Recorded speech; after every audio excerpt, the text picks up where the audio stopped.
Thank you for joining us and welcome to Joy in Our Town. My name is Calvary Kirschenman and I am your host for today. We have two guests with us as we discuss the issue of family, and our topic is family dynamics and addiction. With me today I have Selepri Amakri and his guest Carol Gunther, and we're going to be just discussing some things about how the two of them came together, how their stories sort of intertwined, and how both of them have been affected by addiction in both of their lives. Thank you so much for joining us today. Selepri, what does your name mean?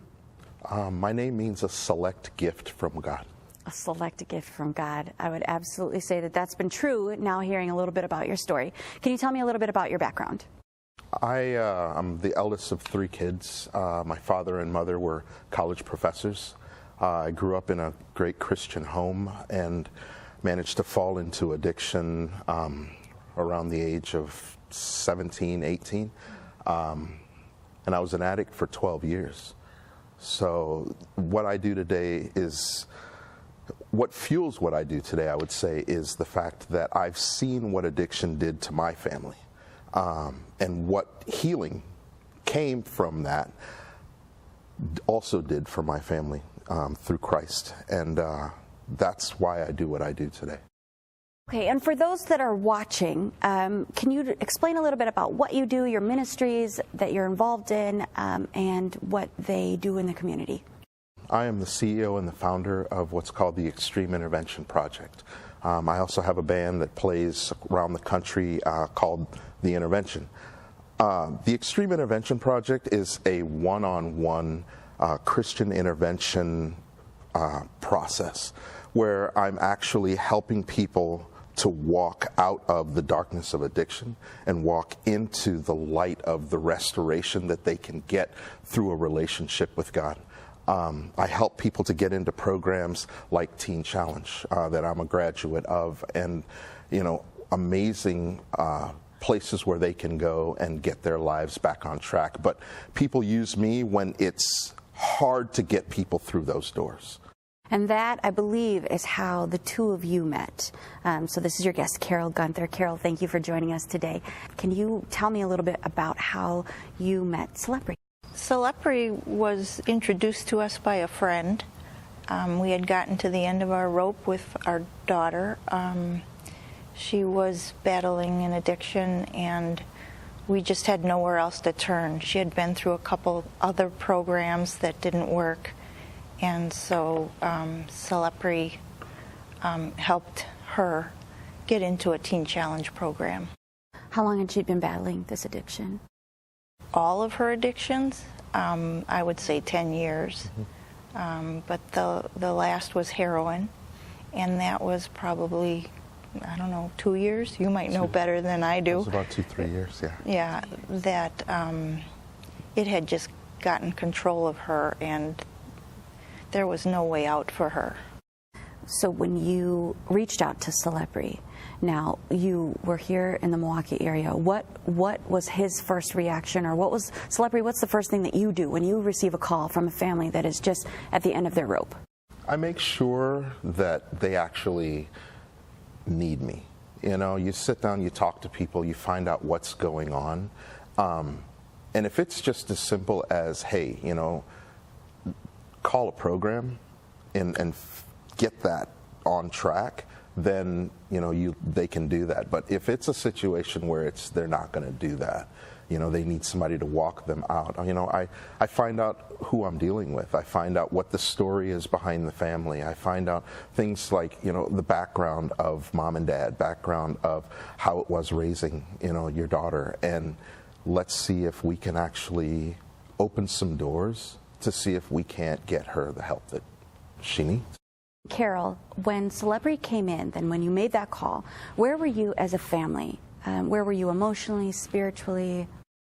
It was very hard. We were at the point of, we had installed a lock on our bedroom door, and it had to be locked whether we were home or not. Nothing could be left out. You couldn't have your purse sitting out because it wouldn't be full of money, at least. So it's very invasive. We were offering her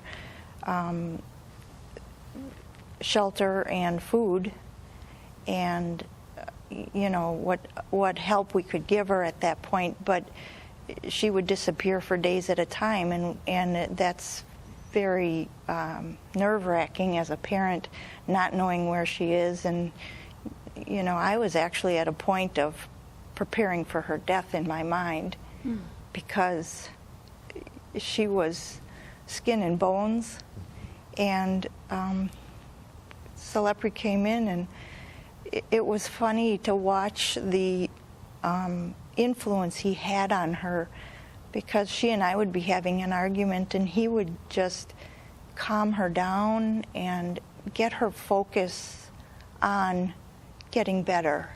And it was something that her dad and I could not influence her at all. She just wouldn't listen to us. We were just there to help her, with whatever she needed, but she wasn't looking to us for guidance. Thankfully, with God's help and Selepri, she got the help she needed. Thank God that she did, absolutely. Now, you described a little bit to me kind of what you were feeling, but what was your biggest emotional struggle at that time, before we got to the ray of hope? At the darkest hour, what was your biggest struggle as a family, as parents, and if there were other siblings? Well, she has a sister and brother. They had kind of turned away from her. They thought she was gone. We just felt very used by her, which we were. It hurts a lot, and it hurts to watch your child just disintegrating before your eyes, because there was not much left to her. So it was kind of we felt very hopeless.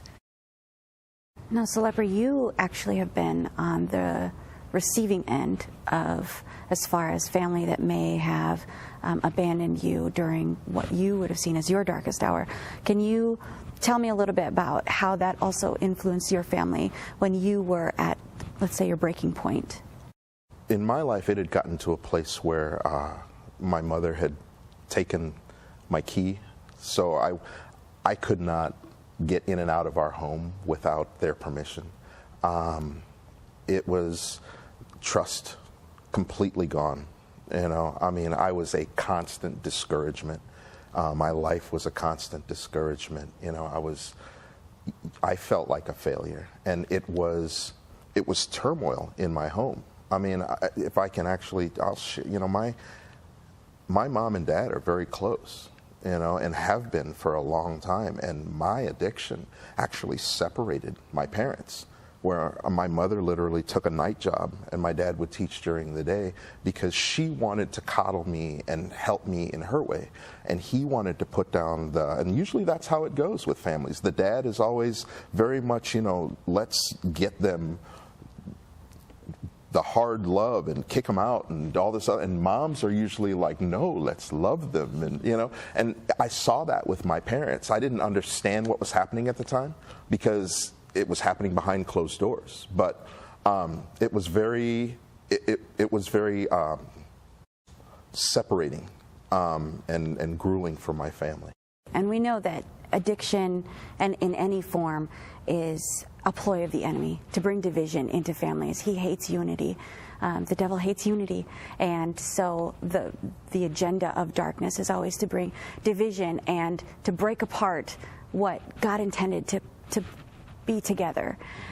So let's move on, though, to the light, to where Jesus kind of stepped in and took over in your daughter's life, in your life, and how this really ultimately brought you to the place that you are now, which is unity in your families.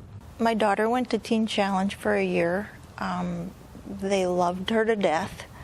They just filled a hole in her that she was apparently missing. She came back home for a week to stay with us, and she was a different person. She was happy and content and just different. Who the Lord intended for her to be. Right. Absolutely whole. Mm-hmm. Yeah, that's wonderful. And how has that, now how does your relationship, how has it continued to grow and blossom and heal? Is there still healing? I think we've gotten past a lot of the bitterness that, at least what I felt for her. She had apologized, which for me was a little kind of something I needed to hear, and that kind of melted me. It's been many years since your own addiction, but now that you are involved in the process of bringing families back together, what is the most rewarding part of what you're doing with your ministry, and as you're still involved in the lives of addicts today? I would say this, seeing moms smile. I mean, when I met them, there was not a lot of smiling happening. There was a lot of, you could see the turmoil, you could see the stress, you could see the weight that her and her husband were carrying. And I'm always up for the fight, but it's these stories. It's the stories where you come in and you walk into this dark place of hopelessness, and on the outside of it, you're telling them on this side, it's going to be like this, it's going to be like this, and it's hard for them to see, and my job is to really carry them through and get them to that other place where they turn around and they look back and they go, yes, that's what we needed. And I think that's what makes what I do so valuable and so different. There are people out there that, we refer people to programs and we get people into, but nobody's out there walking families through this stuff. Christ, when he stepped foot in the life of the man from Gadara, this was not a 9-to-5 thing. This was a one-on-one thing, and I'm going to help you from beginning to end. From the time of your turmoil to the time of your victory, I am there with you. And God told me that if this is what I was going to do, then that's who I had to be in people's lives. Selepri, for families that have members that are addicts, or if they know a community member that is an addict and they are looking for opportunities or resources to get a little bit more education, what is out there for them? There's the usual, there are Al-Anon meetings for families. I tell people to do Lifeline Connections or Living Free. I have an event coming up that's called the Harvest Hope Project on September 24th at Harvest Church in Beaver Dam, Wisconsin. My band will be playing. There'll be a police officer there, Detective DeGlopper, who will be talking about helping addicts at the time of arrest. There will be a doctor there, Dr. Bonnie Tesh, who will be talking about how to prescribe opiates safely. So this is an event that's going to be for communities, for people, for families, to get the information that they need at a basic level so that they can fight this thing. Amen. Wow. Wow, both of your stories incredibly powerful. Thank you so much for joining us today on Joy in Our Town. And thank you for watching. We have discussed today the issue of family, and the topic was family dynamics and addiction. But best of all, we also got to see the redemptive hope of Jesus Christ when he steps into families, into addictive situations, and into any hopeless and dark situation. He can make any darkness light. He can bring healing to any brokenness. And he is the hope for which we all live. Thank you so much. The material on this program does not necessarily reflect the views of WWRS.